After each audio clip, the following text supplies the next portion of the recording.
Let's take the Maverick X3 for a ride.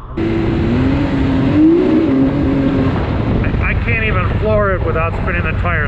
Wow, it is a driver though.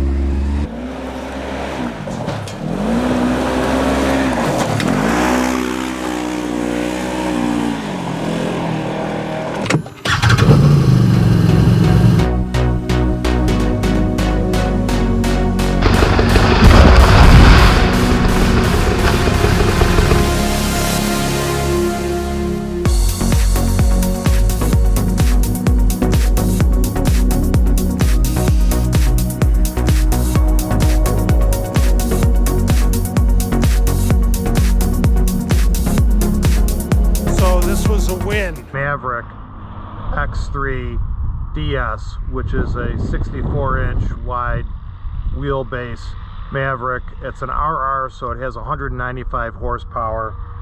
New for this year, the horsepower, 195 horsepower. That's the extent of the tilt wheel. I wish it telescoped. Field of view is not as bad as I thought it would be. We got a mirror here. Let's crank her up. I have to move the seat up, so I'm closer to the steering wheel. Not bad. My legs are bent. My knee is a little close here, but at least the steering wheel position feels a little more comfortable.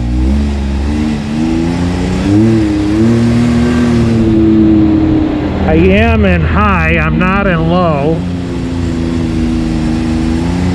This thing really cranks out the RPM. Remember, I believe 195 horsepower.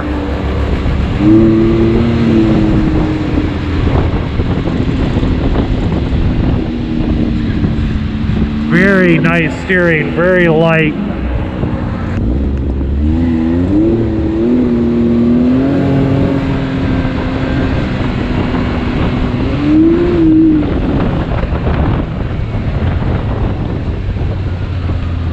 Okay, I did have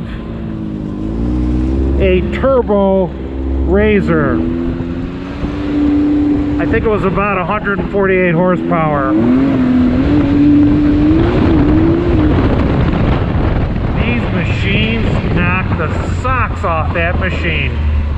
I know I'm only in a parking lot. These are amazing. The power of them. Boy, this really shifts nice. Okay, so I'm in reverse, two-wheel drive, no camera. I wish there was a camera, but there's no camera.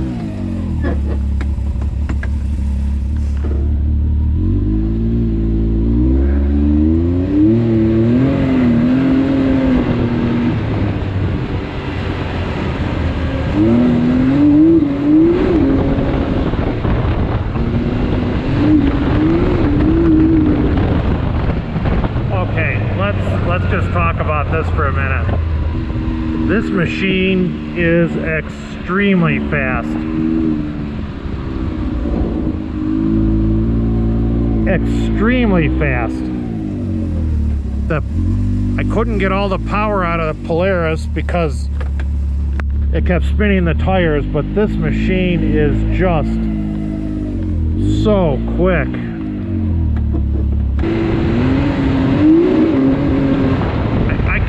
Floor it without spinning the tire, so I'm not going to do that. This decision just got even harder, and I wasn't looking for a fast machine. And this shifts extremely nice, better than my ATV. The shifts on it. Wow. Let's see where the clutch engages. So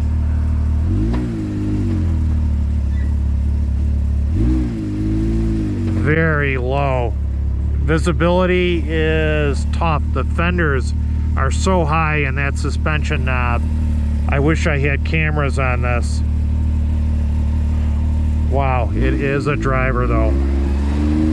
What a clutch on this.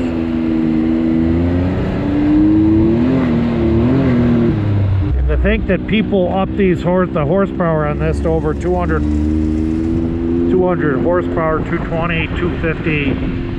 Evo, I guess, makes some kits. That's amazing. This thing feels like a rocket. Let's go through the differences. There's no ride command, obviously, on the Can-Am. I'm sure they're going to be working on that. Can-Am does not have ride command, which is a great system by Polaris, but competition is awesome. We as consumers benefit, and I am a consumer. They do have, Polaris has a dynamic active suspension for 2021. This is a 2020 model. They did come out with Smart Shock technology, which is a Fox system, and that allows you to adjust the suspension, the shocks, to 3 different settings: soft, medium, and hard, or on comfort, sport, performance mode is probably what they call it. So I'd like to say I predict the future, but it's inevitable that these two manufacturers are going to compete back and forth and just keep improving products. I think Kawasaki has is coming out with the same, no, not Kawasaki, Yamaha has the similar system on their new Wolverine. Great system. This is the extent. We have the fob, just like I do on my ATV. No keys to turn. You have a push button to start, just like the ATV. Reverse override on the system. This is the control, just like I went through the controls in the Defender. This is the same controls that's in the Defender for this screen. The engine is amazing on this, the performance. Not that I need all that performance. Do I like to pop it when I come around a turn to accelerate? Yes, I do. This thing is just so fast. Wow, it's fast. So let's look at the controls. One thing I like very much on this is that it has the front electronic differential on it, which works, the smart lock system, which I have on my Defender, that works great. So you're in 2-wheel drive. We have a setting for 2-wheel drive, 4-wheel drive, where it will lock the front differential, not with Visco lock, but electronically when it senses wheel slippage, and then full lockout on the front diff is in front diff lock. So we're fully locked out on the front diff. Very concerned about Visco lock when I purchased my first Can-Am ATV. I've had no issues with it on the trail whatsoever. Don't know that I get stuck any more than I did with my Polaris ATVs. Smart lock, which I had on the Defender XMR, was amazing. And I'm sure it is on this Maverick, I've said it for a long time, if Can-Am put smart lock on more or all of their machines, they would run away with the market. It's a great system. Now, incidentally, my Defender Limited does not have smart lock. It has Visco lock, and I am not concerned about the performance of Visco lock. Trail mode is just 2 levels of riding mode. Unlike my Defender has a button to lock the rear diff also. This does not. And this just affects when, I believe, the trail and trail active mode is when that front differential locks when you're in 4-wheel drive. I believe that's what it does. Over here we have the light switch. This is a very basic unit. Gear selector here. Now, handle for your passenger along with the door. I'm not fond of these straps to open the door.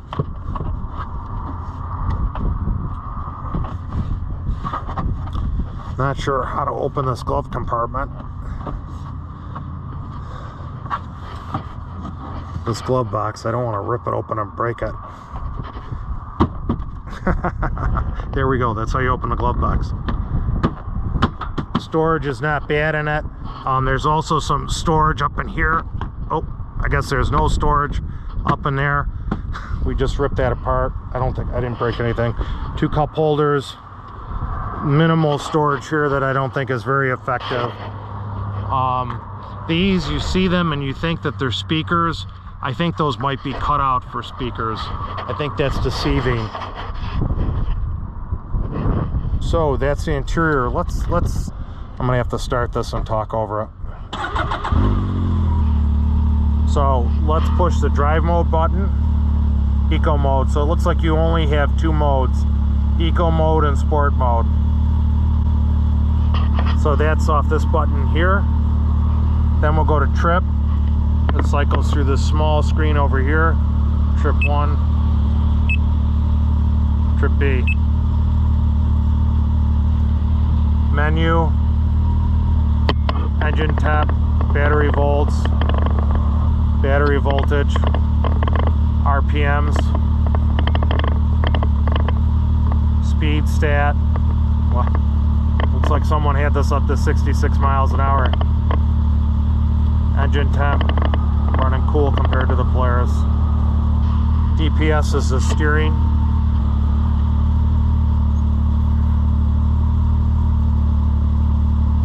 Medium, max. That's the steering settings. So you can tell by the quality of my videos, I am not a professional reviewer or professional driver. What am I? I'm a professional consumer. Since 2006, I believe I've owned 8 side-by-sides. 4 of those have been utility vehicles, like my first one, this 2006 Polaris Ranger, which was an amazing machine and really I believe started the trend towards utility side-by-sides. But you can see I like to accessorize my side-by-sides, and that's key in the purchase of a side-by-side. That's mainly why I look at, including having to build some accessories, but that's mainly why I look at 2 brands, Can-Am and Polaris. I think the most accessories, even through non-manufacturers accessories, are for Polaris, probably second Can-Am. You can get the most accessories for those 2 brands. And then I won't try to explain what brand has the best ranking after that. But it's important to me that I have the accessories I need, and in this case, to possibly enclose this machine, maybe even heat it. And these 2 brands have accessories available to my machine that I want, and they're quality accessories. I started 2006, I started really riding off-road Polaris, and I do have some sensitivity towards that brand and loyalty. So really, many of you have commented, enjoyed my Polaris ATV videos and my Sportsman 570 and the Sportsman 1000. You've enjoyed those videos and purchased those machines, and I think that's wonderful. I really am feeling a calling to return home to Polaris, and that's why the Maverick is a great machine. Actually, it's an awesome machine, but I think I fit in the Polaris a little better, and it's easier for me to get in and out. By the way, the best maneuvering, handling ATV I ever owned was my Maverick X 1000R. It was a great riding machine, great handling machine. My only gripe about it was the engine in the center. It was difficult to surface, and you got muddy on this machine. Hope you enjoy the video. Let's take a quick walk around on the machine. Because this machine is so low, you feel like it's wrapped around you when you're driving it. But for me, it's a struggle to get in and out of the machine, especially because I have to move the seat forward in order to reach the steering wheel.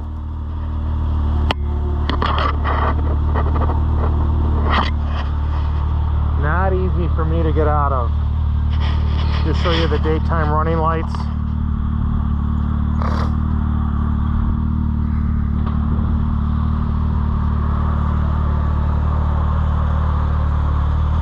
I do like like I think when you get this filler piece, the doors are more secure. This, incidentally, these are the two machines I would buy. He had them in stock. This is not necessarily yellow I like. I think it's a safety green. I'll look up the color and post it. Let's kill this.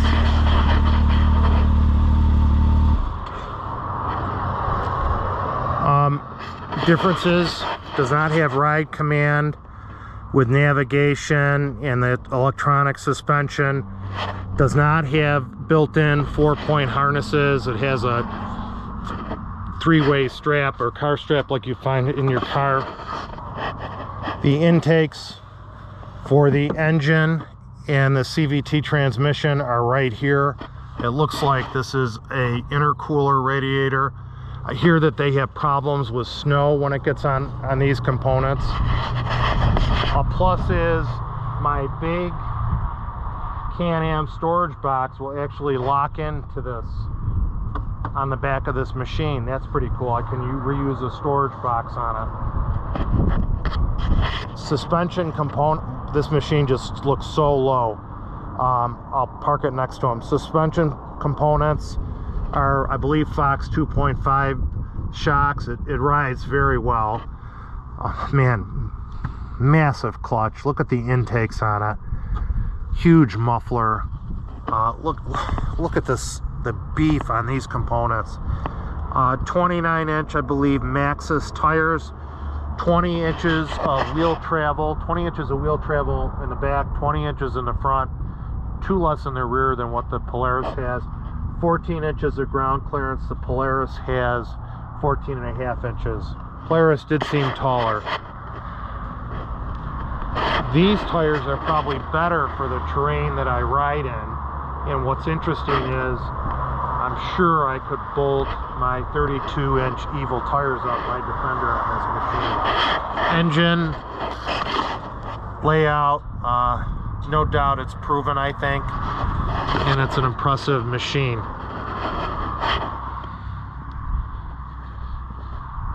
Front end is super cool. Suspension. I don't think I would ever touch the adjustments. It seems to ride well. No bumper on this machine. The Polaris has a bumper on the front, and I would put winches on them, and probably a roof. Well, no doubt a roof. One thing I will tell you is the Can-Am, the Maverick X3, doesn't close well. I've seen it. You can see that it's designed to put a windshield in here with a wiper, plastic see-through components on the side, plexiglass on the back. Fill this in, and this machine's enclosed for wet weather riding or winter riding. Although I don't think anyone has put a heater in it. Let's get a look at this machine.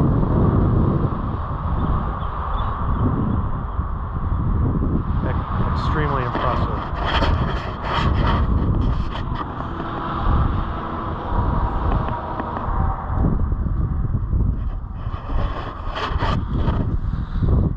Wow, I like that drainage for rinsing it out in the center, but you can also get a lot of mud in there. But this machine is, the engine and the ride on it are just very, very impressive.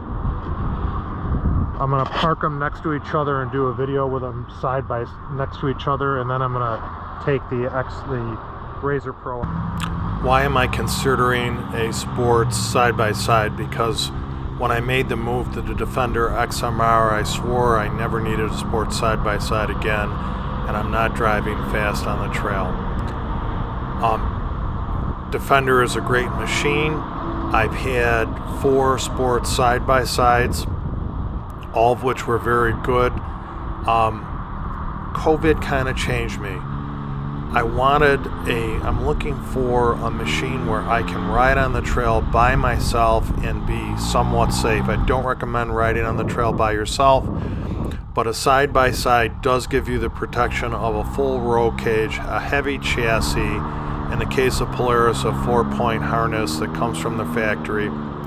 And I used to like to, years ago, take some rips on the trail in my sports side-by-side, incidentally a Maverick, and it was relaxing to do. So I think COVID kind of changed me, and I wanted something just to go out on the trail by myself and be protected by a full roll cage. So that's why I'm looking at a sports side-by-side again.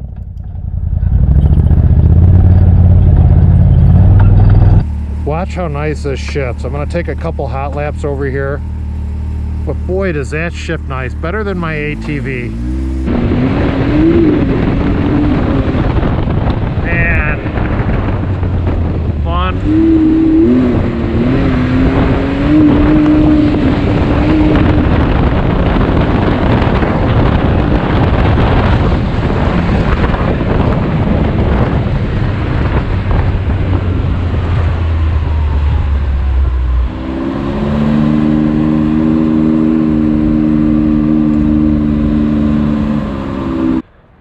Marauders, welcome back to the channel. If you're not subscribed, I hope you consider subscribing, sharing, and liking this video. It's the way we keep score of how we're doing, and if you like the content. Thank you to Pioneer Motorsports in Chaffee, New York, for letting me test drive this Can-Am Maverick X3. Amazing machine, powerful, and also the Polaris Razor XP Pro Ultimate. Two great machines. Wouldn't want to live on the difference of these two machines. They're awesome. Please, especially during this COVID, get out and ride the great outdoors. Be active. Stay healthy. Please, let's respect one another and one another's opinion. That's important during election year. Remember, we're all in this together. And thank you for tuning into the channel. I enjoyed looking at these two machines, and we'll see if I'll be purchasing one in the near future. I hope to see you on the trail. Thank you, and God bless.